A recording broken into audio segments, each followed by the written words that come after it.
अस्सलामुअलैकुम। हम बात कर रहे थे राइट्स ऑफ चिल्ड्रन पे और प्रीवियस 2 वीडियोस में हमने 30 राइट्स को डिस्कस कर लिया था, 30 आर्टिकल्स को डिस्कस कर लिया था। तो आज हम स्टार्ट करेंगे आर्टिकल नंबर 31 से। वो बात कर रहा है रेस्ट, प्ले और कल्चर और आर्ट एक्टिविटीज़ पे। अच्छा, अगर आपने प्रीवियस 2 वीडियोस नहीं देखी तो मैं लिंक डिस्क्रिप्शन में रख रही हूँ, आप वहाँ से जाके देख लीजिएगा। सो आर्टिकल नंबर 31 बात कर रहा है रेस्ट, प्ले, कल्चर और आर्ट एक्टिविटीज़ पे। हर बच्चे का बुनियादी हक है कि वो अपनी ज़िंदगी में अपने लिए रेस्ट का टाइम निकाले, रिलैक्सेशन का टाइम निकाले, जिसमें वो खेले कूदे, ग्रो करे, जिसमें वो अपने भले कल्चर को प्रमोट करे या कोई क्रिएटिव हॉबीज़ हों उसकी, उसको प्रमोट करे। ये उसका बुनियादी हक है हर बच्चे का। फिर आर्टिकल नंबर 32 है प्रोटेक्शन फ्रॉम हार्मफुल वर्क। अब जाहिर सी बात है वो बच्चे जो लो सोशो इकोनॉमिक बैकग्राउंड से आते हैं उनको अपनी लाइफ साइकिल को चलाने के लिए काम करना पड़ता है, ठीक है। तो अब ये गवर्नमेंट की रिस्पॉन्सिबिलिटी है कि इस पे चेक एंड बैलेंस रखा जाए कि वो बच्चे जो भी काम कर रहे हैं वो उनकी हेल्थ के लिए, उनकी एजुकेशन के लिए, उनकी डेवलपमेंट के लिए ख़ास तौर पर बुरा तो नहीं है, और प्लस उनको जो भी है फेयरली पे किया जा रहा है, उनके वर्किंग आवर्स कम है एडल्ट से। ये सारी चीज़ें गवर्नमेंट को प्रोटेक्ट करनी चाहिए और देखनी चाहिए। आर्टिकल नंबर 33 कहता है protection from harmful drugs. Government को बच्चों को प्रोटेक्ट करना चाहिए ड्रग्स से, कि वो ड्रग्स ना लें। इसके साथ साथ कि वो किसी ऐसी एक्टिविटी में ना इन्वॉल्व हों, जैसे अक्सर ये है कि मतलब जो लोग क्राइम करते हैं वो बच्चों को इन चीज़ों में यूज़ करते हैं, जैसे कि ड्रग्स को पहुंचाने में, ठीक है। वो बच्चों को बहुत कम पैसों पे ख़रीद लेते हैं कि वो ये सामान आपने यहाँ से वहाँ दे के आना है, ठीक है। बच्चों को नहीं पता उसके अंदर क्या है, बस उनको डिलीवर करना है और उनको उसके पैसे मिल जाएंगे। तो गवर्नमेंट को देखना चाहिए कि बच्चे किसी ऐसे क्राइम में तो यूज़ नहीं हो रहे, ठीक है। ना वो ड्रग्स की मेकिंग में, ना सेलिंग में, ना कैरिंग में, किसी भी ऐसी चीज़ में यूज़ ना हो। आर्टिकल नंबर 34 कहता है protection from sexual abuse. Government should protect children कि उनको कोई सेक्सुअली उनका एडवांटेज ना ले, फिर ये उनके घर से हो या बाहर हो या कहीं भी और हो, ठीक है। कोई भी बच्चा सेक्सुअली एब्यूज़ ना हो, और ना ही कोई बच्चा जो फोर्सफुली है वो सेक्सुअल एक्टिविटीज़ में लाया जाए for the purpose of money making, ठीक है। या कोई सेक्सुअल पिक्चर्स या फिल्म्स या कुछ भी ऐसा, किसी भी ऐसी एक्टिविटी में कोई भी बच्चा इन्वॉल्व ना हो जिससे उसकी डिग्निटी ख़राब हो। ये सब गवर्नमेंट को प्रोटेक्ट करना चाहिए। Article number 35 prevention from sale and trafficking. Government को प्रोटेक्ट करना चाहिए कि कोई भी बच्चा जो है वो किडनैप ना हो, किडनैप होने के बाद सोल्ड आउट ना कर दिया जाए बाहर के कंट्रीज़ में या कहीं भी और। ये केसेस पाकिस्तान में बहुत ज़्यादा होते जा रहे हैं। मतलब कुछ टाइम पहले कितनी ज़्यादा मतलब एक बहुत ज़्यादा एरा चल गया था कि बहुत बच्चे किडनैप हो रहे थे, और जाहिर सी बात है वो बच्चे किडनैप होके कहाँ जा रहे हैं किसी को भी नहीं पता।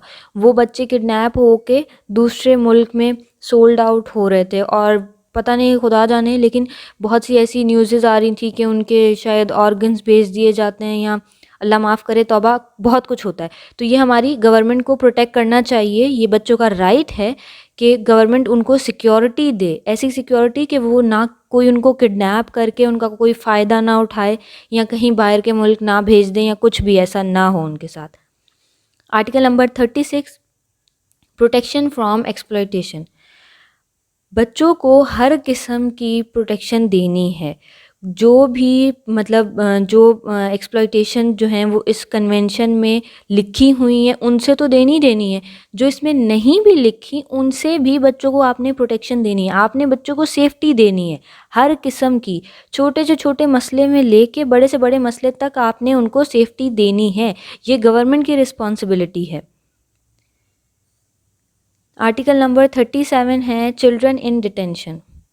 अब जो बच्चे मतलब लॉ ब्रेक करने के उसमें डिटेंशन में चले जाएं, उन्होंने किसी को मार दिया हो या कुछ भी हो, तो मतलब कोई भी उन पे लीगल केस हो, तो उन बच्चों को जो है वो पहली चीज़ तो उनको जो है वो प्रिज़न जो है ना वो लास्ट ऑप्शन होना चाहिए।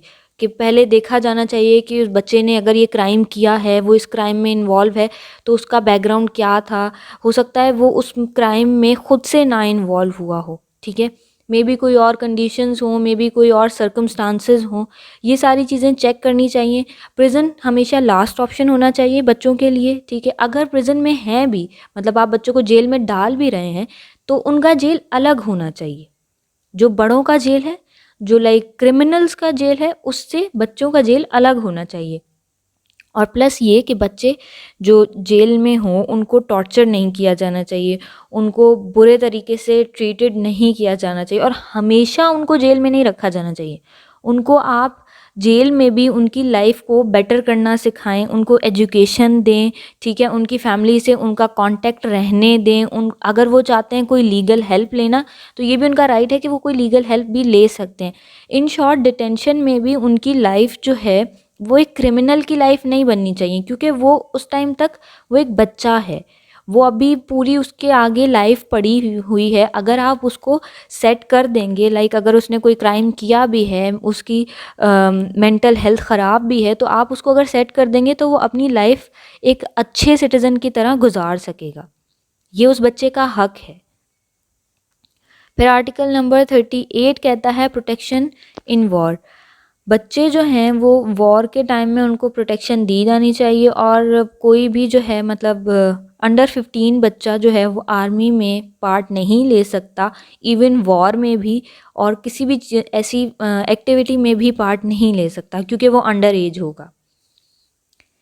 फिर 39 कहता है रिकवरी एंड री इंटीग्रेशन, ठीक है। अगर जो बच्चे किसी मसले में मतलब हर्ट हो गए हैं, या निगलेक्ट हुए हैं, या उनके साथ कोई हादसा हो गया जिसकी वजह से उनकी फ़िज़िकल मेंटल हेल्थ ख़राब हो गई है, तो ये गवर्नमेंट की और इदारों की ज़िम्मेदारी है कि उस बच्चे को वापस उसकी नॉर्मल पॉजिटिव ज़िंदगी की तरफ लाया जाए। उसकी ना कि सिर्फ उसकी फ़िज़िकल हेल्थ को ठीक करने की कोशिश की जाए, बल्कि उसकी मेंटल हेल्थ को, उसकी डिग्निटी को वापस लाया जाना चाहिए। ये भी उसका हक है कि उसको बाहर से, लोगों से, उसके इन्वायरमेंट से हेल्प दी जाए। Article number 40 children who break the law.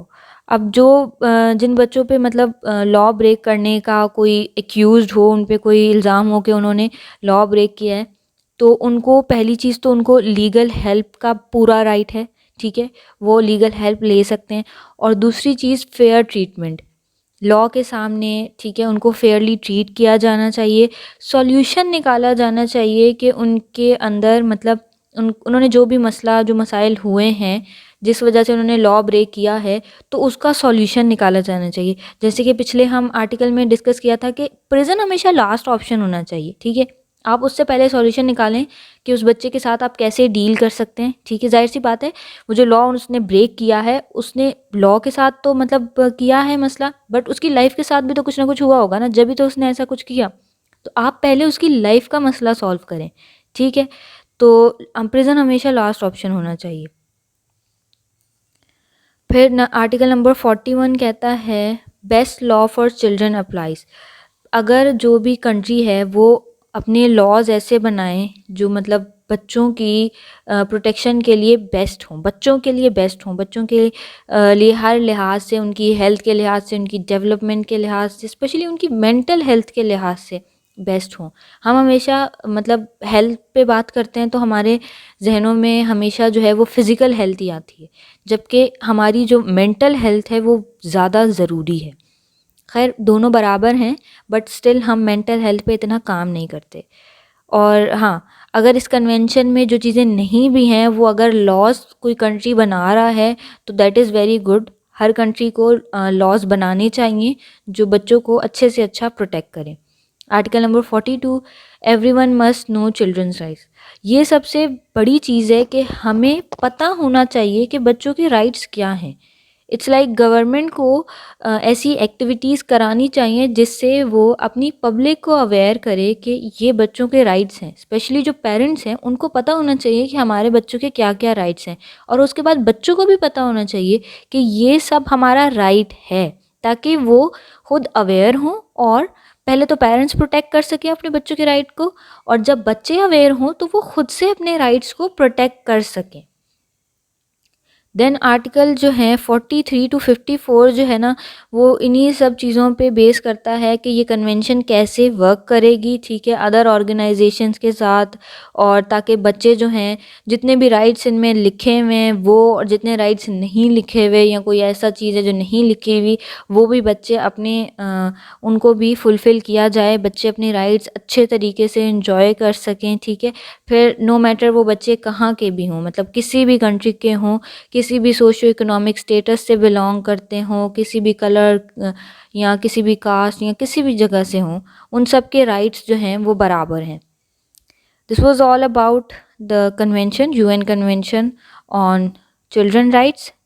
Hope आपको ये लेक्चर्स पसंद आए हों। अगर कोई भी कन्फ्यूजन हो या कुछ मसला हो तो आप कमेंट बॉक्स में पूछ सकते हैं। वीडियो को लाइक और शेयर कर दिएगा और चैनल को सब्सक्राइब कर दिएगा ताकि आप आने वाली मज़ीद वीडियोस को देख सकें। Thank you.